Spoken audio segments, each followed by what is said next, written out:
Good evening. Welcome to this July 25th, 2024 City Commission meeting. Roll call, ma'am. Here? Here. Here. Here. Here. We'll have our invocation by Commissioner Williams, followed by the pledge. Let us pray. Most gracious God, first, just want to thank you yet for another wonderful day, God, that's coming yet to the end, God. We say thank you, God. And God, we thank you for this city, and God, we just, first of all, we just want to thank you for our first responders, God, that put their life on the line for each and every one of us, God. God, we will say thank you for them, God. We ask you to protect them, to cover them with your grace and thy mercy, God, as they serve this community. And we thank you for this body of commissioners, God. We ask you just continue to bless us and lead us and guide us, that we can do what's best for the city of High Springs. So as we come now to discuss the business on tonight, I just ask for wisdom, knowledge, and understanding that we can do what's well for the city of High Springs. In your sweet holy name we pray. Amen. Amen. To the flag of the United States of America and to the republic for which it stands, one nation, under God, indivisible, with liberty and justice for all.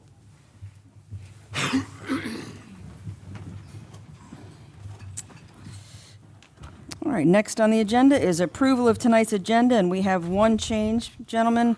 Under special presentations, the veterans presentation is going to be held over to a future meeting, but we have a presentation on National Night Out tonight by Chief Shepherd. I make a motion to approve the amended agenda. Second. It's been properly moved and seconded that we approve the amended agenda. All those in favor say aye. Aye. And those opposed? Agenda is approved. Next is the approval of the consent agenda, minutes of the July 11th, 2024 commission meeting, and the minutes for the July 16th, 2024 budget workshop. I make a motion to approve the consent agenda. Second. It's been properly moved and seconded that we approve the consent agenda as presented. Those in favor say aye. Aye. Those opposed? Consent agenda is approved. Next, special presentations. We have a presentation on National Night Out. Good afternoon, Madam Mayor and Commission. I am excited to be here to invite this commission, as well as the public, to our annual National Night Out. National Night Out is a community building campaign to promote community and police as one, which we know is essential for the survival of law enforcement. And so the date of this event is going to be August 6, 2024, which is a Tuesday, 6 p.m. to 9 p.m. at the Civic Center. And if you have attended some of our past events, you know that it's a lot of folks that come out. We'll have, as we have every year, a lot of sports games, water sports games. We're going to have the dunk tank, which hopefully some of you guys will partake in. You know, some of the citizens can kind of get a revenge. So, absolutely, I've been there, so it's fun. Good thing I know how to swim. So again, we are excited about this event, and we're asking everyone to come out and attend. Everything is free. This is about community and policing as one. That's August 6th, the Tuesday, 6 p.m. to 9 p.m. We have a couple speakers that are lined up, including our mayor presenting the welcome, and our city manager going to briefly speak as well. Thank you. Thank you, Chief. All right, there's no unfinished business. So next on the agenda, citizens' requests and comments for issues not on the agenda. Please state your name for the record and limit your comments to 5 minutes.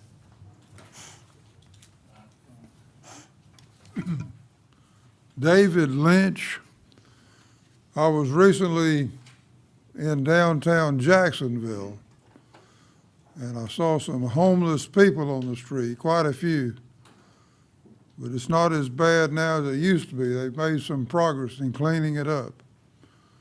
You might be walking down the street and you see a man lying right down on the sidewalk, fast asleep, flat on the concrete, fast asleep. And I went on the internet and found out that there's 6,000 homeless people in Jacksonville. And NPR has had a couple of news reports stating that homelessness, three of the big factors in homelessness are mental illness, alcohol abuse, and substance abuse. So when the commissioners allow High Springs Brewing to use the High Springs name, they are contributing to homelessness. Moving on to another subject, I urge the commissioner to think about all the growth and overcrowding that is taking place. Is that what the commissioners want for High Springs? I will share one experience that I had about 3 years ago when Dana Messina was the director of recreation. I was out for a walk and he pulled up beside me and we chatted for a few minutes. And he was driving a big, expensive Tahoe. And I thought to myself that must be his personal vehicle. I don't think the city would have a vehicle like that. And then later I learned that that was a city vehicle.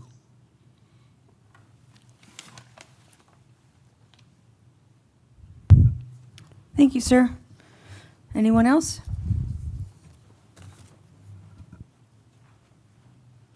Good evening. Ooh, shocked me.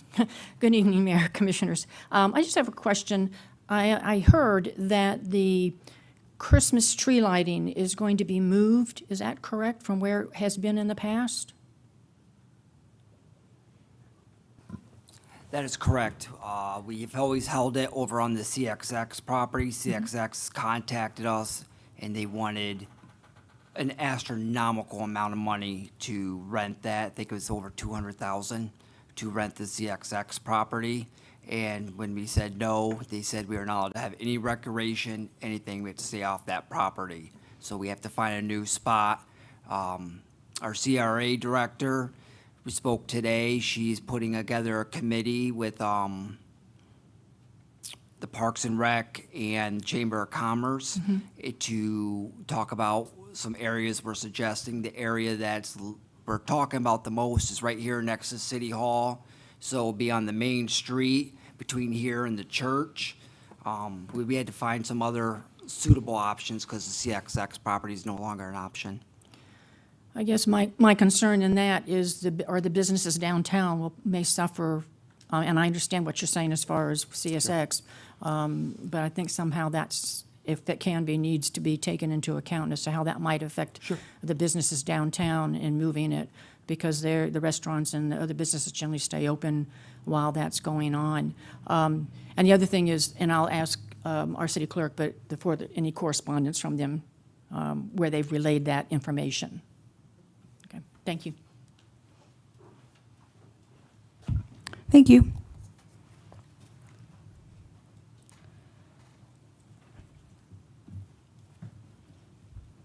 Good evening, Mayor, Commissioners.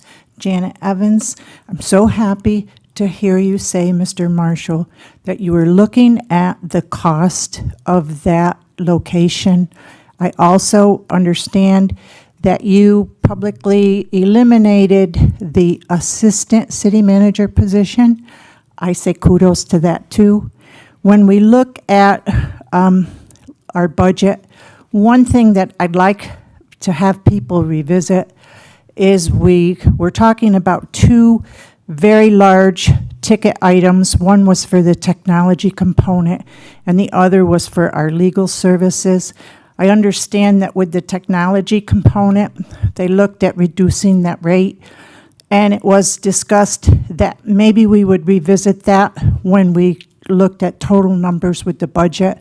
I'd like to urge the commission to reconsider that and look at possibly competitive amounts prior to this, so that prior to that final budget discussion, I think that it's prudent to consider what other places have to offer before we reach that D-Day conclusion.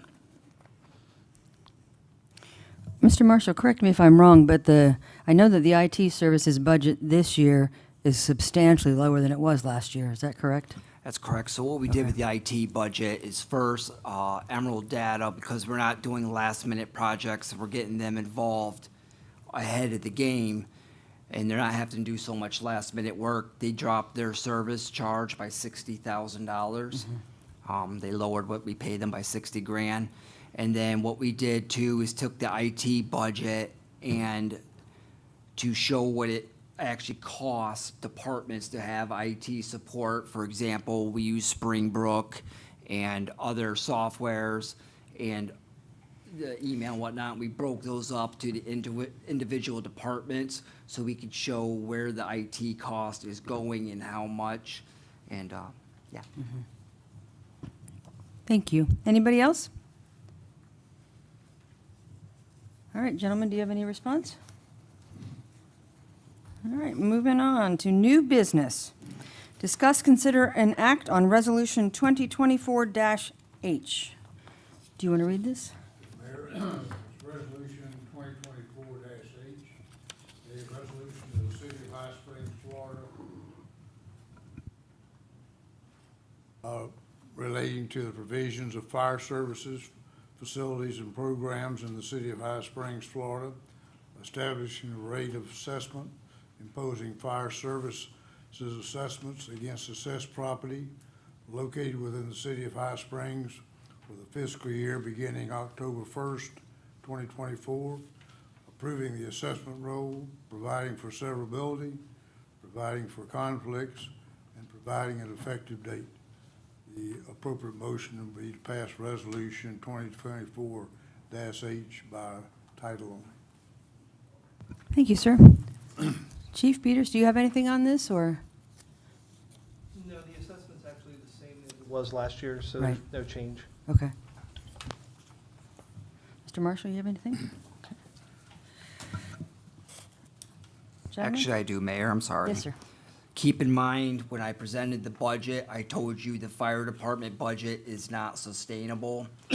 We did not touch this rate. One, we looked at some other areas of the budget that we raised little increases to fees and whatnot. Because our finance director was out at the time, I had not gotten on board yet, and Chief Peters had not been on board yet. Nobody started the process for the study for the fire assessment fee. We will be doing that next year and seeing what the study shows, what the assessment fee is. So it may be different next year. What's the process? What are the rate limiters for that in terms of the amount that it can go up? I mean, if the budget is not sustainable as it is, we're obviously going to have to do something. I thought we were at our max too with the, See, that process is what I'm not sure of. I'm not familiar with the details of it.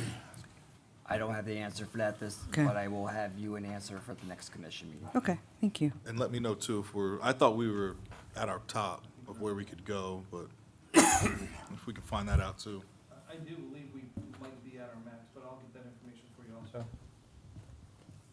Who decides what that max is? Do we know? The property appraiser's office, I believe, has that authority. They set the rate. No. Yeah, I think it was done by some kind of study.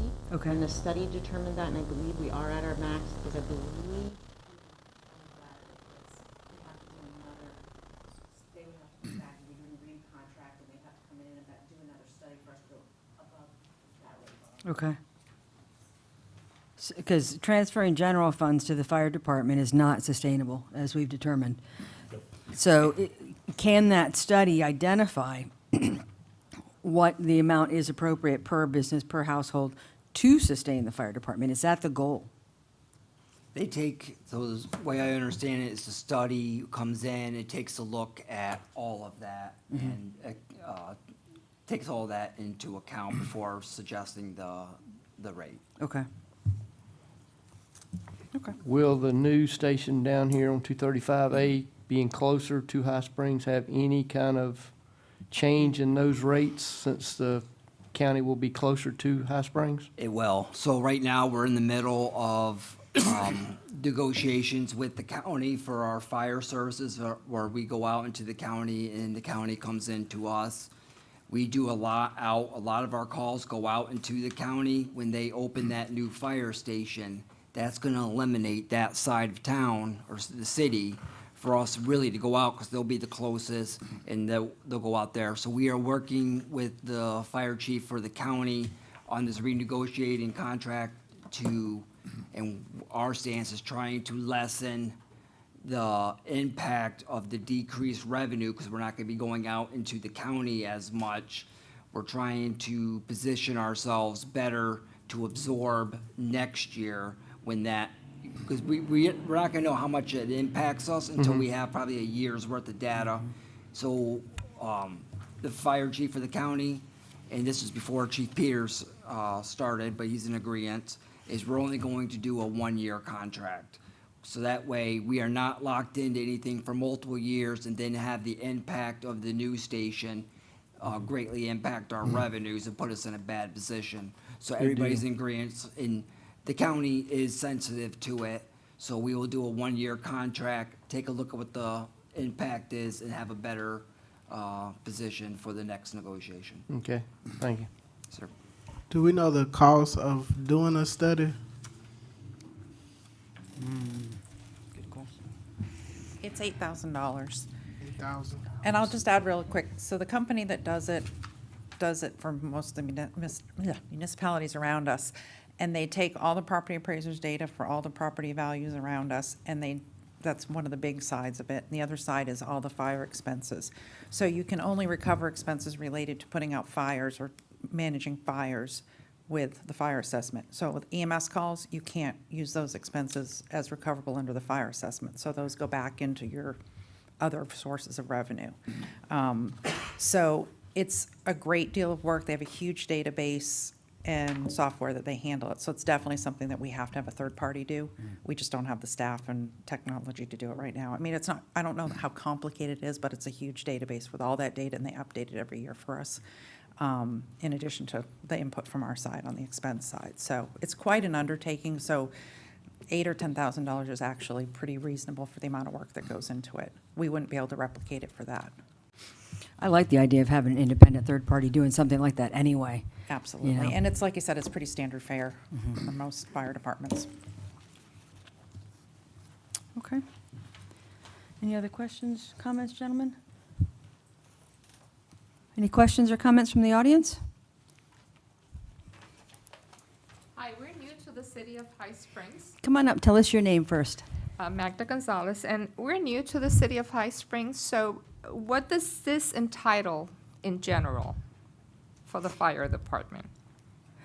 This amount will show up on your property tax bill. Yes, but what does it cover? What It- benefits it does it covers- provide?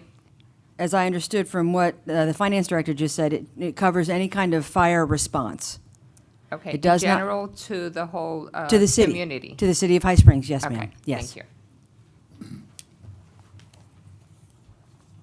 Any other questions, comments? All right, gentlemen. I make a motion that we approve Resolution 2024-H. Second. All right, has been properly moved and seconded that we approve Resolution 2024-H. Yes? Yes. Commissioner Bloodsworth? Yes. Commissioner Miller? Yes. Commissioner Williams? Yes. All right. Next, under new business, discuss, consider, and act on Resolution 2024-J. Do you want to? Do you want me to go ahead and give my presentation, then we'll read the resolution so you'll Sure. have what you're Sure. voting on? Okay. Diane Wilson, Finance Director. So part of our annual process, oops, I'm hitting click and there's no, that's okay. Part of our process is we're required to go through these few slides today. It's information you've seen before in the past in this format, but we are required to present it publicly and have you vote on it with a resolution. So we have proposed tentative millage, which sounds kind of funny because you have proposed and tentative. And then when we get to the September meetings, we'll have the proposed and then we'll have the final. So most importantly, the proposed tentative millage rate is not being increased. So we were at 6.99 mils last year. We are proposing in this budget is built on keeping it at 6.99. The rolled back rate, which I'll get into an explanation of in just a moment, is 6.3802 mils. And the percentage increase of 6.99 over 9.3802 is 9.56%. Those values are all included in the resolution, and as I said, we are required to present those. So the rolled back rate, for a long time, it was a mystery to me, and I worked in government, and really all it is saying is that what is the millage rate that you need to set to get the same amount of revenue as you did last year, given today's property values. So because our property values went up, we will get more revenue than we did last year using the 6.99. If we lowered it to the 6.302, we would get the same amount of revenue we got last year. So does that make sense? That's really the basic idea of rolled back rate. So if we wanted to keep our revenues flat and we didn't have, growth in expenses and need to have more revenue, we could put it at 6.3802. The property values, this is how it's calculated real quick. We look at the total property value that was given to us by the property appraiser's office. They certify that value on July 1st. So that is their estimate of what our property value will be next time we issue taxes. So for next year, or this fall. So that's adjusted by new construction because it's not on the tax rolls yet. A property has to be on the tax rolls on January 1st to be taxable that year. And so that's why we reduce it. And then the prior year ad valorem proceeds. So ad valorem proceeds are just your property taxes. And that's 3.157 million is what we were proposed to collect last year based on the calculations of the property tax and the millage rate. We adjust that down.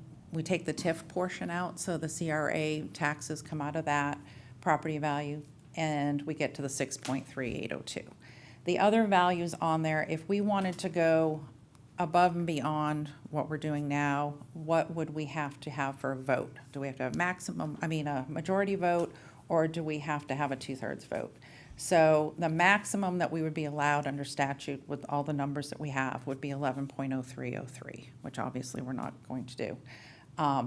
Then we look at the per capita personal income change, the growth rate in the state, so that's 1.0569 times your 11 of 0.03, and then that gets you what you absolutely max could do would be move that forward to 12.82. But again, that would have to be unanimous, and we need to present it, but it's kind of unrealistic for us at this point. And again, as I said earlier, we're proposing the 6.99. And then the public hearing dates, again, are September 12th and 23rd. They'll be 6:30 p.m. here. And we will do the tentative adoption of the millage rate and the budget at the first meeting, and then the final approval at the second. That is it. I have a question about the solar farm. Do we know how much tax revenue we're getting from the solar power plant in High Springs? We do not. But I can hopefully get that for you before we come back in September, or maybe even by the next commission meeting. There's been no change in, it's still agricultural land, The land, yes, so there's no change in that. correct. So we should be able to estimate based on the acreage for agricultural land. They're not going to give us more money just because it's industrial use. Right, the property value doesn't change if it's ag and it's Right. under the soil. It's based on the asset on top, on the tangible property. So that's an unknown. Correct. We were told we would be getting $500,000. That's not going to happen, I'm figuring. That's correct. Is that number at all figured into the budget numbers? It's included in what the property appraiser's office gave us as taxable value. Okay. But I don't have the breakdown of that. When we got the preliminary numbers in June, they told us that the bare minimum, the lowest property value would be 15 million. And that calculated out to about 104 500,000, I think, if I remember correctly. But again, when the numbers came in July, they were higher than they were on June 1st. June 1st is always the estimate, and then July 1st is the certified number we use. Why were we told 500,000? I have no idea. I had nothing to do with it. No, I wasn't here at that time. I mean, I was just coming in, but I wasn't involved in any of those conversations. I'd like to know, I wasn't here either, so is that Duke Energy claiming they're gonna, or No, is this, it's who's still this coming owned, from? it's still owned by the same family. They're leasing that property. There's a 20-year lease to Duke Energy, so they still own the property. But the zoning is not required to be changed. It stays as agricultural land. Well, who was they saying we were gonna get 500,000? I mean, who is they? Previous folks at the city. Oh, okay. Nothing was on paper or anything like No, that? no. And They it were pretty would, adamant, so there was a belief there from somewhere. I wonder where that somewhere was. Because that was an adamant thing that was said openly in meetings, time and time and time and time again. And then here we are, the carpet's pulled out from underneath us again, I hate Again. to say, but, you know, well, that property was prior to that construction, it was county. So the first thing they did was annex in. And the sell there was, you're gonna get so much more tax revenue from this property. So we voted as a commission, majority, to annex that property in. And then they went on. Under the impression that we were gonna get revenue, Well, we will get revenue, right, but. just not what was what proposed? was pitched that we would get. And where the rubber meets the road here is it's an industrial, this is such a new thing here in Florida for us, at least in High Springs, it's industrial use. They are not required to rezone it to industrial. The governor said that they are permitted by right. For any agricultural land, they can put on any kind of solar farm, any kind of green energy facility, without needing to rezone it. We didn't position ourselves, I think. I don't know what we would have been able to do. Could we, as a city, have said, well, we have an ordinance, and if you're going to have a power plant in our city, you're going to have to zone it industrial? I don't know if we could legally have done that or not. Doesn't matter, we didn't. So now it looks like we might get about $100,000 extra tax revenue from a 700-acre solar power facility, so. 100 or 150? My assumption would be 104 was really based on what they said would be the lowest taxable value. At that time, they were still working with Duke because they had not received all the paperwork yet from Duke to finish that assessment. I don't know why, but because it was open prior to January 1st. And we talked to the tax appraiser and confirmed that they're not willing to say based on, I understand that it's agricultural. However, in the past, they've looked at other things and said, well, your intended use is not agricultural, so you will not be taxed agriculturally, you will be taxed industrially. Right. We can Did we talk to question them that yet? at the valuation board. Is that what it's called? But we haven't made that call yet. But we have not. When we Okay, I were. asked for that at the last budget thing, When when I we- was here last Tuesday. when- We need to go ahead and make that call. When we need to first- start figuring this stuff out right now, not in September. I'm not mad at you, I am just No, I super know. frustrated with here we are again, running up against the budget thing again. And I'm not blaming you, but No, I know. we have got to be, we don't ask for a whole lot up here. When we do though, I'd like to see it done. We And that's that phone absolutely call we asked for. have the right to go to the valuation board, but because of the timing when the June numbers come in and they didn't have the numbers yet for the plant, the calendar wouldn't work. You know, if we wanted to go and question it, we absolutely have the legal right to do that, but they hadn't even developed the numbers for it yet when it was time to do that. So we missed that deadline, not to any fault of ours. They just didn't have preliminary numbers for us yet. Well, of course Duke isn't going to want to produce numbers that's Right. going to cause them to pay more taxes. You know, and they've. They're not dumb. They're a big company, they're very wealthy, and, you know, we're just trying to make ends meet, so. So what is our legal recourse? What are the possibilities that we could do right now? Because this will be the first year that it's finally actually on the tax rolls. What can we do legally to force their hand to make sure that we're getting reasonable tax revenue from an industrial facility? I defer to the attorney. Since we passed the last time, my recommendation, but I'll take that back to Mr. Walker and our staff determine where we go, if not for this year, the coming year. Procedure, but see what we can do at this time initially. Okay. What was the pros and cons of the city, that coming in the city versus staying in the county? Were we supposed to gain just Well, other than just revenue, or what was the That's all we plan on gain that? is tax revenue. The Somebody had the to be gaining on backstory there- somewhere else, The right? backstory there was that Duke Energy had already been denied 2 different permits in Alachua County because Alachua County would not site their, in residential areas. Gotcha. So Duke Energy knew, this is my opinion, that they'd be able to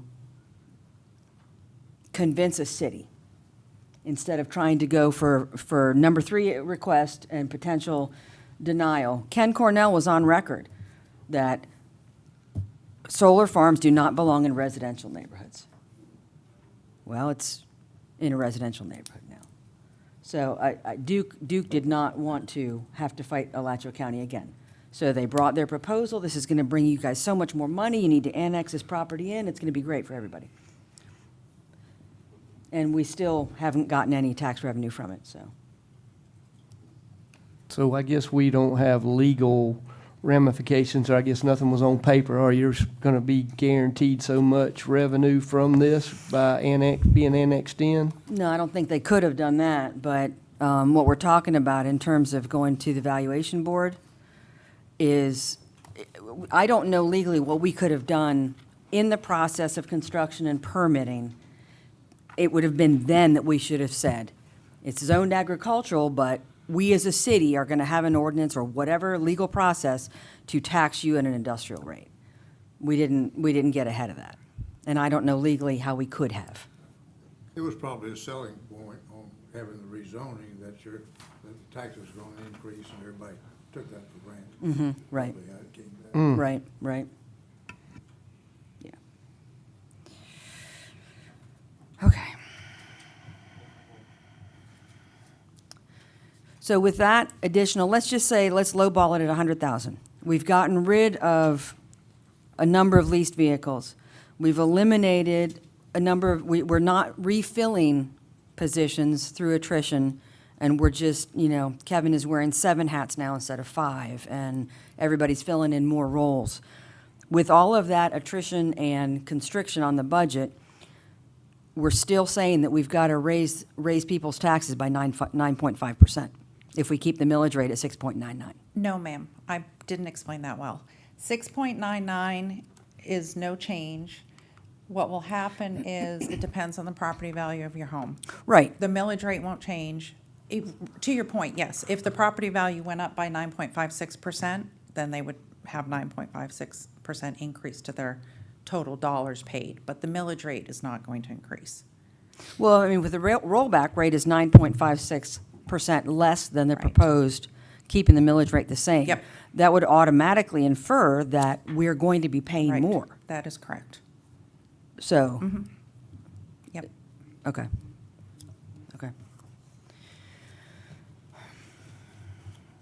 Gentlemen, do you have any other questions? Yes, the next step would be to read the resolution Is that- by title only. Okay.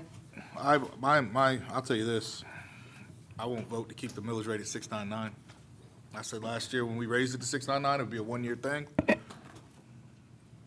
I'm not gonna vote to keep it at 6.99.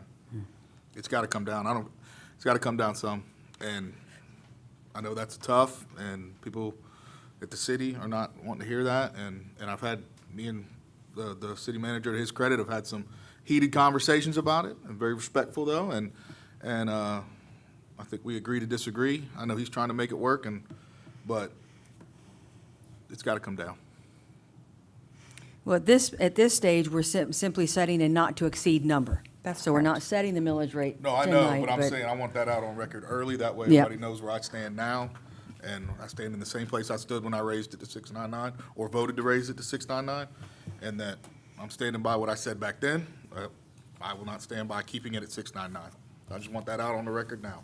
So this is something that happened with y'all last year? You had to make this We determination? were told if we didn't raise it to 6.99, we would lay people off, and I was not willing to lay people off. Oh, last year. absolutely not. But with that being said, is our budget going to work with, if we don't allow it to go to 699? Because we're all going to be, The motion basically is, when we read the resolution on the record, it can't go higher than the 6.99. But it can go lower than that, and you have to advertise this, send out notices regarding the budget date and that kind of stuff. During that process, you can come down from that, you just can't go over that. absolutely, I got that, but, I mean, I know about the year before, my property taxes went up as well as everybody else's. So, I mean, is this basing on where our budget's running on these numbers? And it's gonna impact the city's budget as well as the citizens if either way we go, we got major impact here. But this was all by verbiage that somebody was speaking that we were gonna gain money out of all this, more so than what's being brought forward. This happened before I got elected, but when I got elected, that was one of the first things they touted, was when this comes online, 500 grand. Boom. Right. And I don't think that it's just this, even other factors that were voted on affected this particular budget. But I was gonna ask too, when we do the budget workshop, can we see if we put it down, how much it's gonna be, if it's up, like those Yes. different numbers? Yeah. Absolutely. Cause I'm with Commissioner Tristan. I think that we gotta put it down some. Madam Mayor, you Yes, sir. would like me to read the resolution? Yes, please, sir. Yes.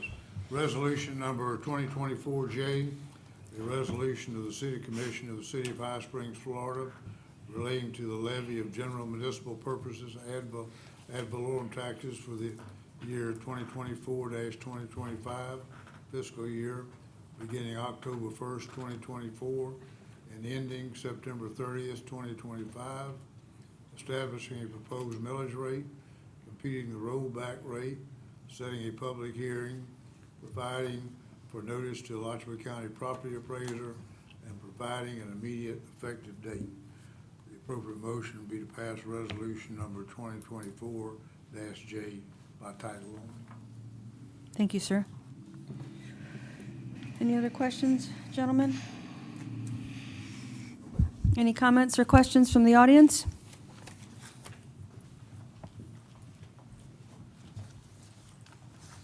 Julie Tapia Morano. The cost to the city of the 700 acres when you annexed, what kind of cost is imported to the city for services or, infrastructure or anything to that property? And can that be recouped as that revenue comes back? You mean run in water or? Yeah, when we acquired annexed the 700 acres, what is the cost to the city? There wasn't Is any. negligible? Yeah, or- there wasn't any. Okay. It's still a private property. Property. They have a well. Okay. And it's really a fairly passive, So we're just looking at trying to get them to give us numbers on what revenue is going to the come in. ad valorem tax revenue, Okay. right? Thank you. Anybody else, questions or comments? All right, gentlemen, do we have a motion?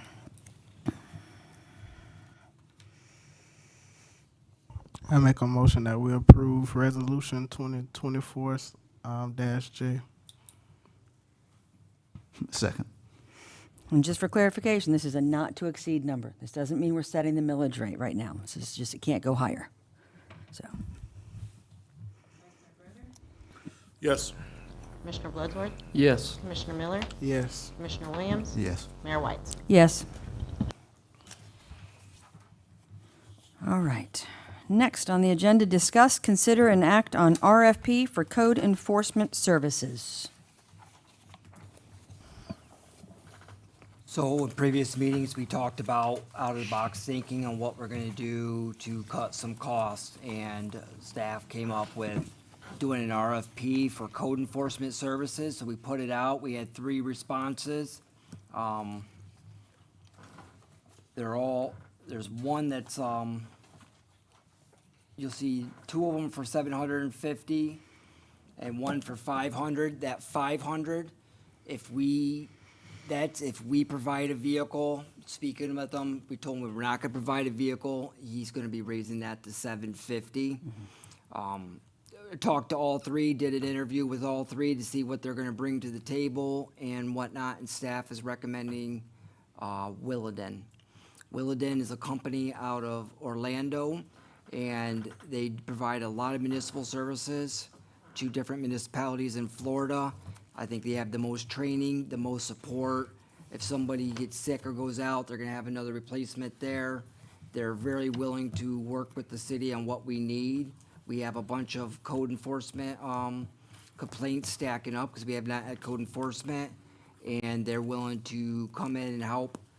It'll cost a little more in the beginning, but we have it, is to get these code enforcement complaints, cleaned up, and then going on, from there. Okay. Gentlemen, any questions? I got one here on G, item G. It says patrol assigned area in a city vehicle. Are we changing that? Because I know that's what you had spoke when we first brought this forward.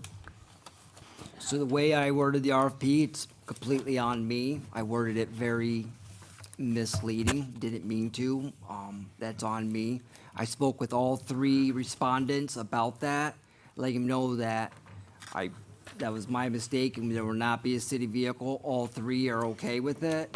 And, it just changed the rate of the one, so it's all $750 across the board. I don't have a problem with that, but are we going to maybe put a magnet decal on the We will. vehicle contracted by City of High Springs? Statute requires, marking of the vehicle, so we will be ordering a door magnet for them, so whenever they come with their vehicle, we'll put that on the side. Okay. They'll have their credentials and everything that they need. Good deal, thank you. Yes, sir. For clarification. Now, does the 7-hour difference between Robin and the engineering company, does that make a difference? Because Can you we're repeat the losing. question? I didn't hear you. I said the 7-hour difference. So, Robin is saying that they'll do 17 hours.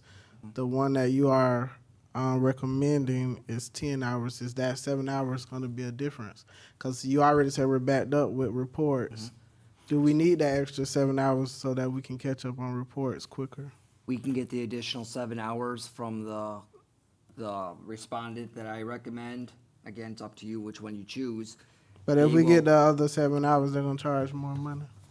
They will charge more money, to get it cleaned up. The difference is, to me, talking with them, is the experience and the quality of service that's coming. We're getting a better quality service, a better product from them, and, they will adjust the time as we need if we get an influx. One of the things they talked about, when election comes, they will put out a flyer about where, if the signs are in the wrong place, code enforcement's gonna pick it up. Like if they're in the right of ways and whatnot. And they will ramp up services if we want to then. They're gonna be very responsive to what the city needs and, what we need from them at the time. So we can always add more time. Well, Commissioner brings up a Does that good, answer your question? I'm sorry. I mean, I guess it answers my question. I'm just trying to figure out the difference between quality because we got a lot of certificates from Robin. Yep. We got about 40 pages from that one particular person. So I'm trying to see how the quality of service is different between the two. I think we're gonna be happier, with the professional company.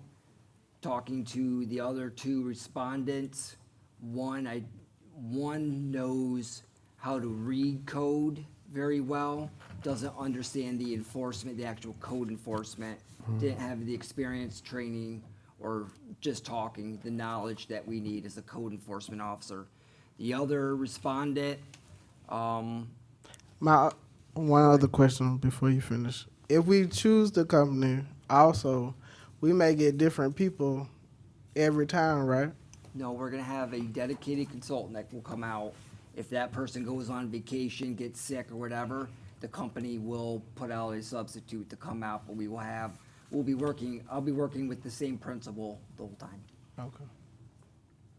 Yeah, my question that Commissioner Miller brought up was, you said the other guy was gonna raise his rate to $750, but was that also going to include $250 if he had to go to court, or was that gonna be an additional $250 on top of that? Well, that goes more money, obviously more than the company that you're talking about.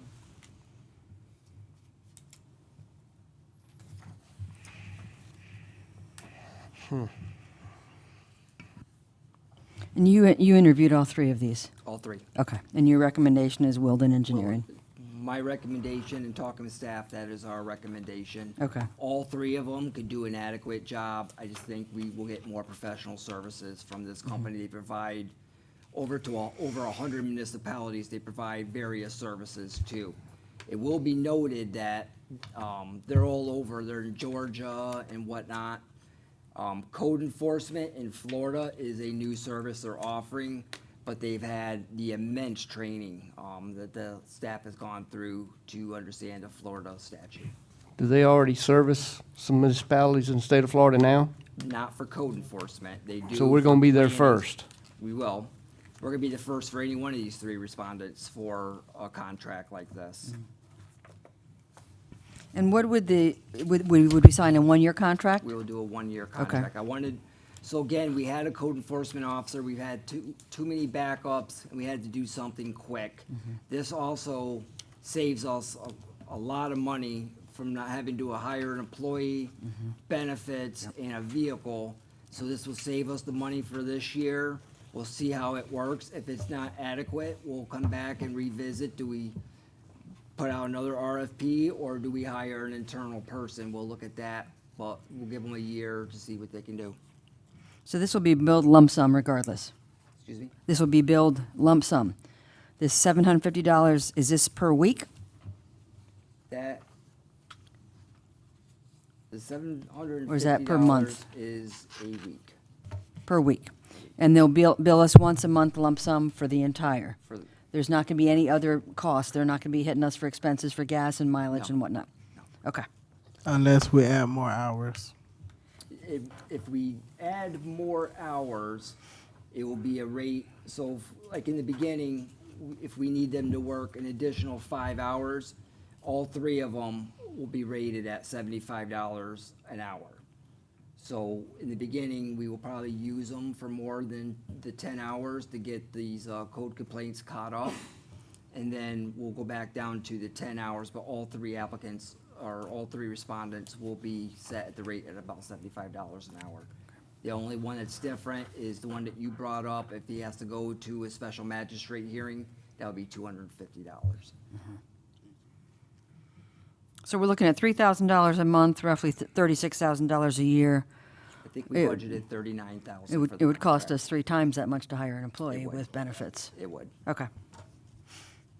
If it doesn't work out, we'll hire an employee next year, but we just looked for ways to cut costs and not cut services, and I think we can get away with the 10 hours a week. I love thinking outside the box. I like it. I like the fact that Mr. Crespo knows a lot about P3 Orions. I'd like to talk to him about that. All right. Gentlemen, any other questions? Any questions or comments from the audience?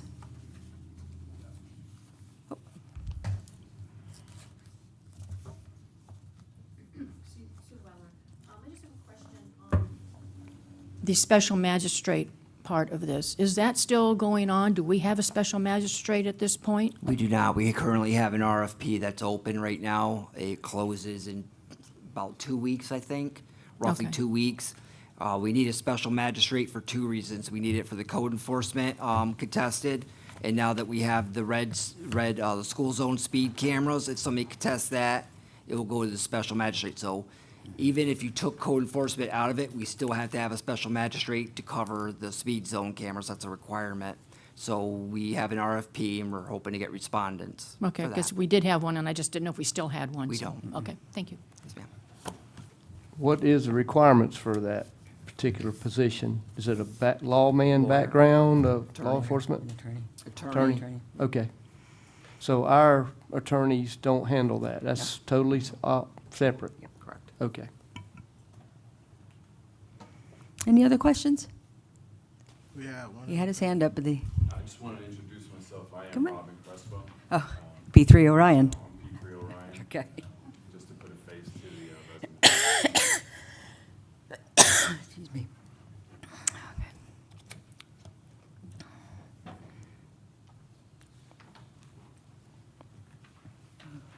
Janet Evans. I don't know if now is the appropriate time or not to say this, but I've been attending a number of the commission meetings here. And I have to say that the discussion that I'm seeing here is the best transparency I've ever seen. And I'm very pleased that everyone is participating, asking questions. Everybody knows the information, and it's a real pleasure to just sit here in the audience and see this kind of teamwork. Thank you. Any other comments or questions? Gentlemen?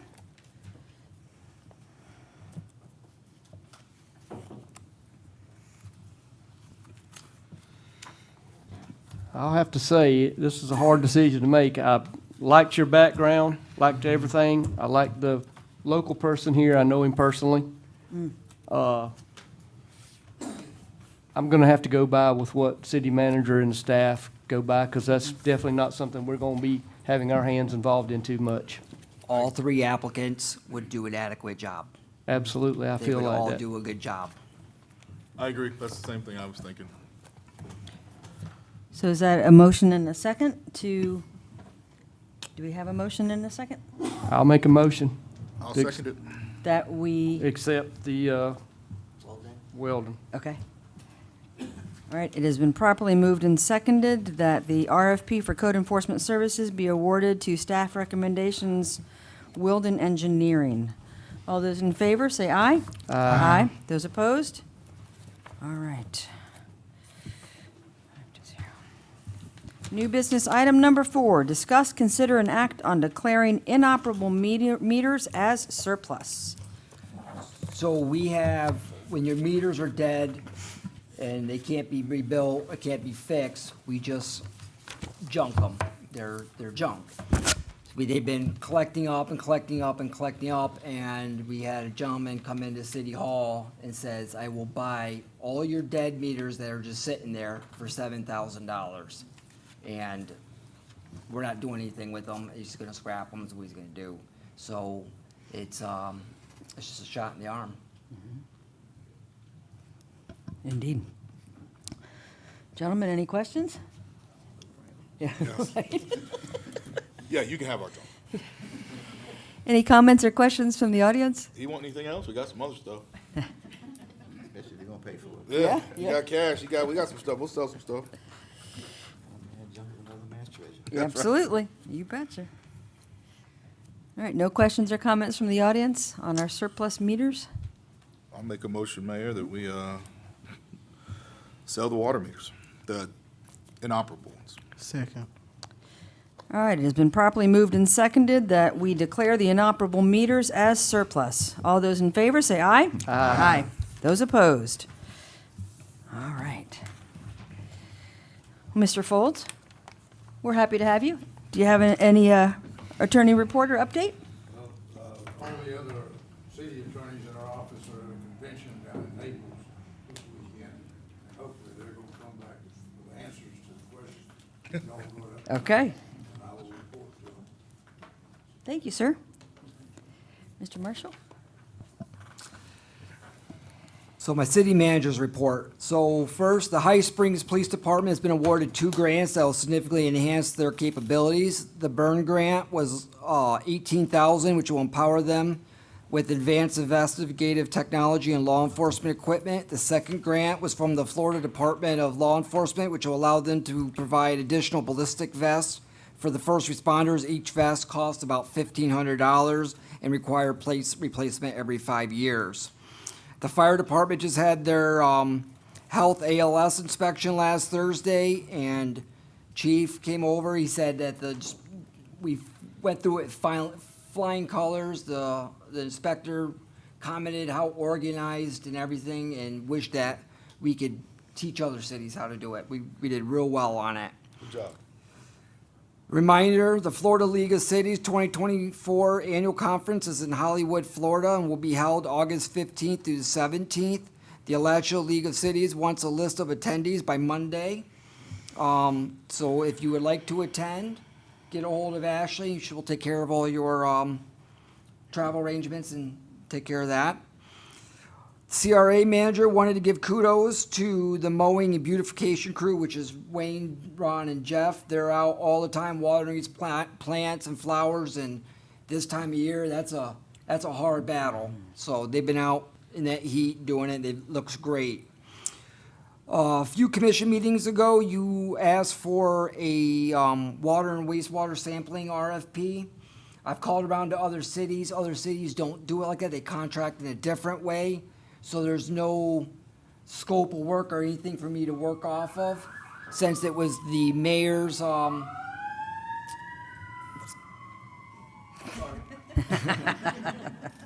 since it was the mayor that brought it up, and she has, the engineering experience. I've asked her to help me write this RFP. I will bring the RFP to the commission to make sure everybody has a good feel of what it is before we put it out. Also, Parks and Rec. Monday, the canoe outpost will be open. We're doing a soft opening, and it will be open for fishing and swimming and paddling 7 days a week from 7 a.m. to 11 p.m. And as I said during the budget workshop, that's going to be the priority for Wild Spaces. Is money is if you get a chance to go down there, Jennifer and her crew have transformed that area. It looks great. I was out, drove by it today, and they've done a lot of hard work, but there's still a lot of hard work to be done out there. Our Parks and Rec department will be moving out there, so we have eyes on out there, more security. And lastly, qualifying for the city commission election ended about an hour and a half ago. For seat 5, we have 3 candidates: Zachary Walters, Catherine White, and Sue Weller. For seat 4, we have Chad Howell and Julie, I'm going to tear this up, I'm so sorry, Julie Tapia Riano? Pretty close. I've been studying it all day.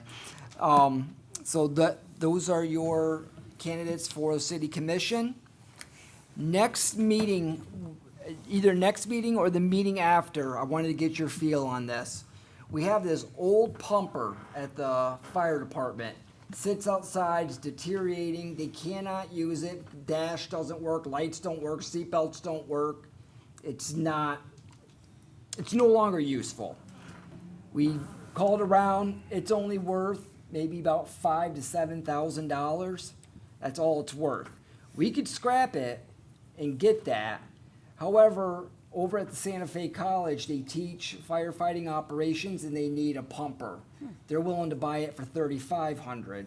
I think that's a good use of that pumper to go to, still gonna help, still provide use to the community. And I wanted to get your opinion on whether you want us just to scrap it. We could put it on Gov Deals to see if another municipality would buy it. I don't think they would. Or we could sell it, or you could actually donate it to Santa Fe for their firefighting classes. I just wanted to kind of get a feel before I headed in a direction with that and what the commission wanted, which direction you would like me to head with that. My recommendation, if you're asking, always staff's recommendation, is to let it go to Santa Fe. I'm agree, let it go to Santa Fe. If we can help a kid be educated. Yeah. I say we sell it, though. We're not really in a place to give anything away. Madam Mayor, Commission, I did get confirmation, it's actually Lofton High School. Lofton, I'm Oh, sorry. yeah. That would be using the engine. But I did get confirmation from them today, right before I came, that they're not in the position to purchase it. So I did not say anything back to them. So if it did go to Lofton, it would go to them as a donation. It would not go to them as a sale. Sorry, wasn't because they aware don't of have that the money to do change. that. I just heard that as I was coming over this way. So Okay. Now, do we have the ability to do like the museum does and loan it to them, and then they give it back to us and we scrap it after they get done?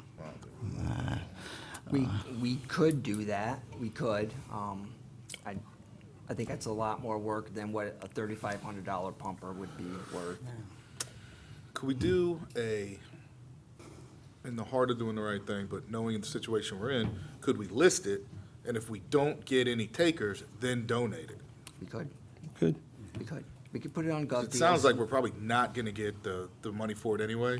Why don't we list it for a week or two? That way we do our due diligence. If somebody wants it and they wanna buy it, they can go ahead and do that. And then if nobody buys it, we turn around, we donate it to Lofton, and I feel good about it either way. I agree with Commissioner. I agree with you. I don't think we're in a position to give anything away if we can get something out of it, even though I'm definitely would be willing to donate it for a good cause, but are we in the situation to give away? So what we'll do is we'll bring up the surplus at the next meeting. Is that right, Chief? We can do that, yeah. Next. Keep in mind that eventually, what we'll have to do if we do surplus this engine, we will have to use our tanker as our backup engine in case our engine goes out of service. Not the ideal situation, not the ideal piece of apparatus to use, but we could do that. Eventually, we would have to find a replacement for that reserve engine. But right now, it's really not in a safe condition to use. And I wouldn't want my guys to be responding to calls on it, so. So basically, you pretty much taking it out of service anyway then at this point. For the most part, yeah. When we used it yesterday for the water event, but that's about as far as it went. There's no dash lights on it, so when the evening hits, we really can't drive it because there's no dash lights to be able to see the gauges and stuff. And also, some of the emergency lights are out on the front of it, so the public can't see us coming if there's emergency lights out. So it's one of those things that I don't feel comfortable putting actually in service as the reserve engine. I would rather put the tanker in service so it has all the parts functioning. So you have something available to you to use as Yeah, a we can, reserve? yeah, if engine 29 went out of service, Okay. we could put the tanker in its place Okay. temporarily. Okay. So yeah, we do have a backup Okay. that we can use in its place because the tanker actually has pumping capabilities also. So yeah, we could do that. So just so I understand, what we can do is we can put it on Gov Deals. We'll put it on for 2 weeks, or however long. You guys say when it comes time to surplus this, if it doesn't sell, then we'll go down the road of donating it to Lofton.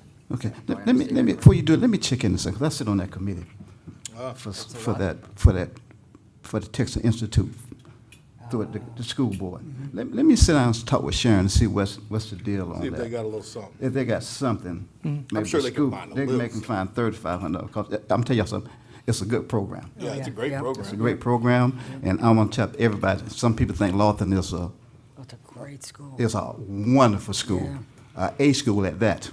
So let me see if I can push a Well, few we're not gonna be buttons. bringing it and- up to next commission meeting anyways, so, and we can go from there. Yeah, let me see. And you keep- said, oh, what, 3,500? That's what we proposed. Now, who proposed that? Who you spoke with? We came up That with was Mark Smith. Yeah. Mark Smith is the actual person that runs the program over there at Lofton. Oh, at the Lofton. And he's actually one of our part-time firefighters. Oh, so they didn't So- talk to Sharon, okay. So he proposed it. He's the one that runs the program.